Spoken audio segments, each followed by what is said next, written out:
جو بات گنتی کے چند دنوں سے شروع ہوئی وہ سال ہا سال تک چلی گئی ہے، کئی زمانوں میں بٹ گئی ہے۔ میں ان زمانوں میں لمحہ لمحہ تمہاری نظروں کے بن رہا ہوں، میں اب تلک بھی تمہارے جانے کا باقی نقصان گن رہا ہوں۔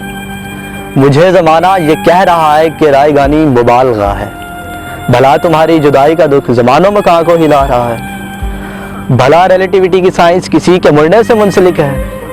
انہیں بتا دو تمہارے جانے کا دکھ اٹھا کر فقط اکیلا وہ میں نہیں تھا جو ذرا ذرا بکھر گیا تھا، تمہارے جانے کے کچھ دنوں میں ہمارا ہاکنگ بھی مر گیا تھا، اور اس کی تھیوری کے کالے گڑھے جنہیں ہمیشہ تمہاری آنکھوں میں دیکھنا تھا وہ میری آنکھوں میں پڑ گئے ہیں، میرے چہرے میں گڑ گئے ہیں۔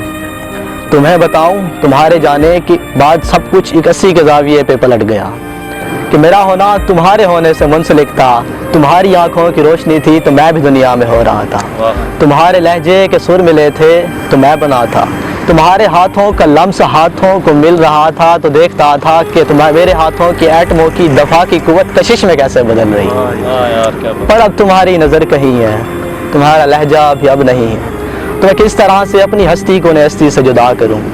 میں دنگ آنکھوں سے ساری دنیا کو دیکھتا ہوں اور اپنے ہونے کی کوئی علت تلاشتا ہوں۔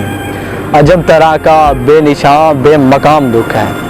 سمجھنے والے سمجھ گئے تھے کہ رائے گانی ہے، رائے گانی ہے، رائے گانی تمام صدیوں کا خام دکھ ہے۔ میں اب حقیقت سمجھ رہا ہوں، تمام دکھ تھا، تمام دکھ ہے۔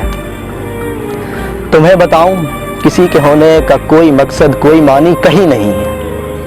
اگر تو نچے نہیں مرا ہے تو ان سے پوچھو کہ کیا کریں گے، ان سے پوچھو کہ کیا کریں گے زمین پہ رہ کر، پلے بڑھیں گے، لڑے مریں گے، بقا کی خاطر لڑے مریں گے، پھر اپنے جیسے کئی جنیں گے اور اس جہاں سے نکل پڑیں گے، اور جنہیں جنیں گے وہ سب کے سب بھی یہی کریں گے، پلے بڑھیں گے، لڑے مریں گے، پھر ان کے بچے اور ان کے بچے۔ یہ کیا تماشائے ہاؤ ہو ہے، یہ زندگی ہے تو آخت ہے۔